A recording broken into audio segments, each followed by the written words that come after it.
I was brushing.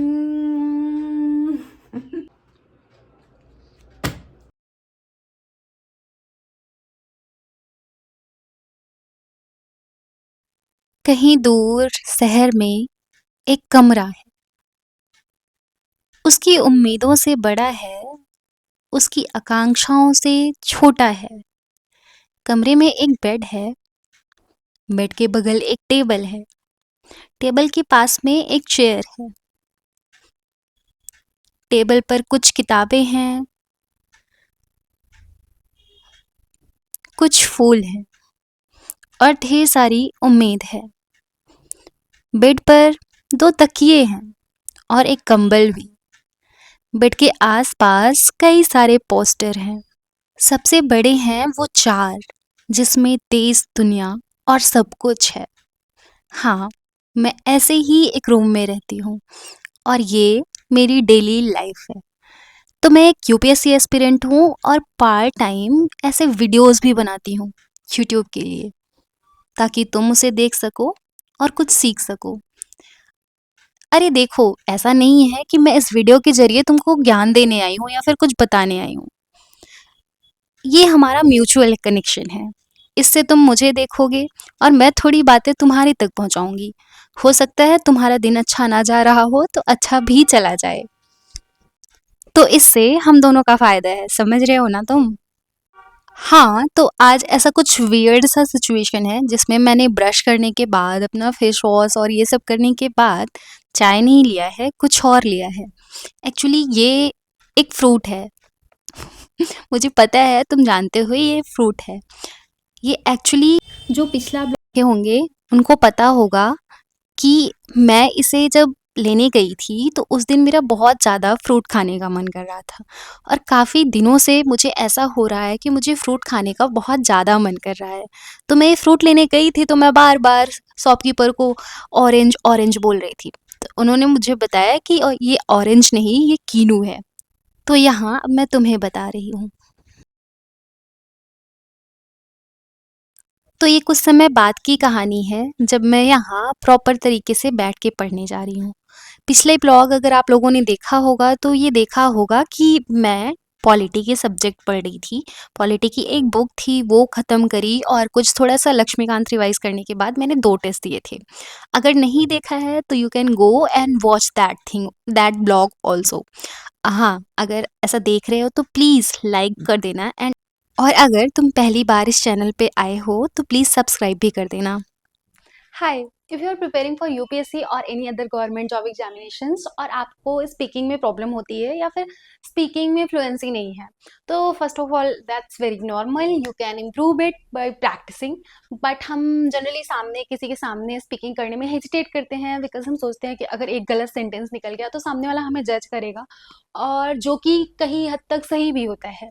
तो मेरे पास एक सॉल्यूशन है, that is Sparky AI. Sparky AI एक एआई बडी है जो आपको बिल्कुल भी जज नहीं करता है। स्पार्की एआई आपको रियल टाइम फीडबैक देता है, आप चेक कर सकते हैं। स्पार्की एआई से आप normal day to day talk कर सकते हैं, किसी जॉब इंटरव्यू की प्रिपरेशन कर सकते हैं, या फिर आप डेली कुछ पढ़ रहे हैं उससे रिलेटेड बात कर सकते हैं। और एग्जामिनेशन में ग्रामर, वोकैब, ये सब भी एक इंपॉर्टेंट रोल प्ले करता है, तो आप स्पार्की एआई से आप वो सब भी प्रैक्टिस कर सकते हैं। Introducing Sparky, your voice first AI friend for building spoken English fluency. Sparky is a friendly fox you can speak in English with even if you don't speak well. Sparky gently corrects you and also shares feedback on everything you say. I did not got invited for my friend's birthday and I'm very sad. I didn't knew she did not want to be friends with me. Oh no, I'm Each conversation is designed to give you practice on specific language concepts or topics relevant to your life. Sparky keeps the conversation going so it never gets boring. If you're stuck for words, Sparky suggests what you could say. If you don't understand something Sparky said, you can easily see the meaning and even translate it to a language of your choice. Want to hear something again? You can just hit replay. You can also choose the accent and speed for Sparky's voice. Over time, it creates your personalized learning path to give you more practice on the specific mistakes that you make. If you don't feel like always talking, you can try out some fun interactive games designed to build vocabulary, pronunciation, and grammar. You can also read stories and articles with Sparky, and Sparky will highlight the mispronounced words in red. Sparky आएगा, link description box में है, वहाँ से जाओ और download करो। तो फिर मैं अभी ज्योग्राफी, मैंने पिछले टाइम बताया था कि मेरा पॉलिटी ख़त्म हो गया तो मैं ज्योग्राफी पढ़ रही हूँ।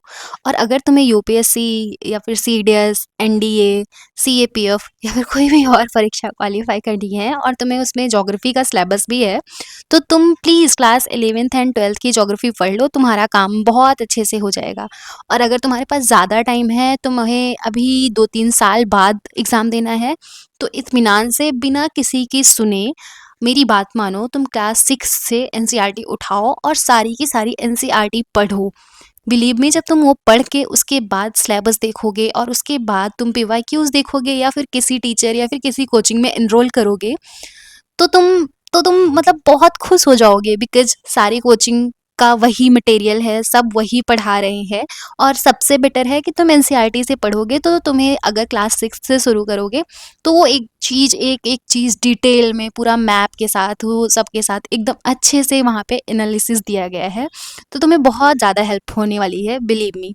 क्लास 6 की ज्योग्राफी अगर पढ़ना चाहो, जैसे क्लास 6 टू 12th नहीं पढ़ना है, तो क्लास 6 की ज्योग्राफी पढ़ो, बहुत अच्छी है, मैंने तो पढ़ी है, तुम लोग भी देख लो। तो मैंने, ऐसा नहीं था कि मैं 6 टू 12th ज्योग्राफी ले आई थी और पढ़ रही थी, ऐसा नहीं था। बीच में एक्चुअली मैं एक स्कूल में पढ़ाना शुरू की थी, जब मैं अपने गाँव में थी, मतलब आज के कुछ साल पहले मैं अपने गाँव में थी, लगभग 2 या ढाई साल हो गए।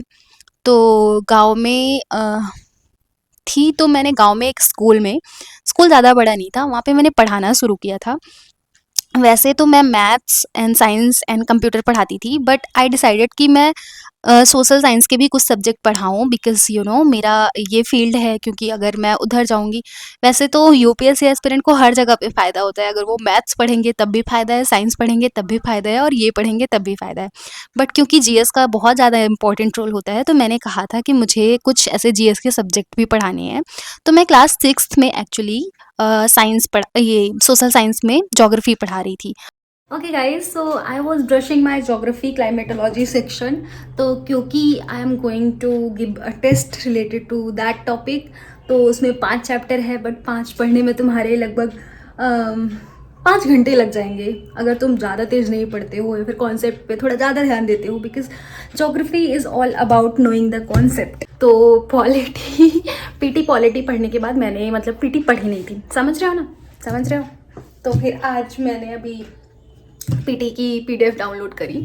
तो IR is my most favourite subject, because of course जो, मतलब मैं अगर थोड़ा यूपीएससी एस्पिरेंट से हट के एक सही बात बताऊँ तो कितनी सारी गॉसिप होती है। एक्चुअली जो आईआर है वो गॉसिप है, बिकॉज यहाँ वहाँ ये क्या हो रहा है क्या नहीं हो रहा है, ऐसे करोगे तो तुम आईआर अच्छे से समझोगे। एक गॉसिप की तरह अगर उसको लोगे, जैसे हमारे आसपास होता है, सामने क्या चल रहा है, बगल में क्या चल रहा है, टाइप्स, तो उसी तरीके से आईआर को भी गॉसिप की तरह लो तो अच्छे से समझ जाओगे। मतलब तब तुम्हें पढ़ने में भी मजा आएगी, तुम्हें भारी भारी नहीं लगेगा। मैंने सुना है कि आईआर मोस्ट ऑफ द लोगों का नॉट सो फेवरेट टॉपिक होता है। मैं फ़ोन अभी भी सही से नहीं पकड़ रहा, अभी कल नहीं, पिछले ब्लॉग में तुमने देखा होगा फ़ोन बहुत तेज़ी से गिरा था।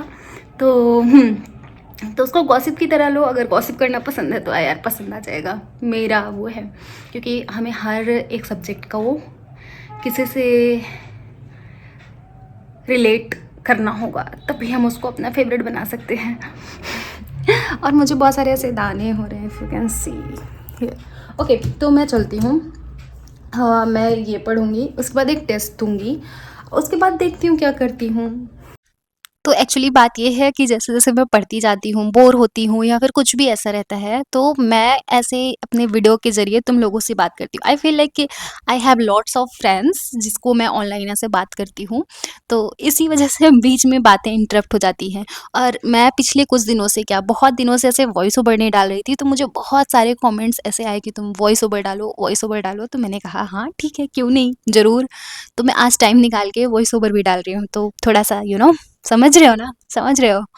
ओके, तो अभी यहाँ पे मैं पीटी पढ़ रही हूँ क्योंकि अगर जो मेरा ब्लॉग कंटिन्यूअस देखते होंगे उन्हें पता होगा कि इस साल मैं एकदम रिलीजियसली न्यूज़पेपर फॉलो ही नहीं की क्योंकि मैं पीसेस में स्टक थी। पीसेस के बाद फिर ये तो मतलब ऐसे रिलीजियसली पढ़ा नहीं है, तो मुझे पीटी काफ़ी अच्छे से पढ़ना पड़ेगा।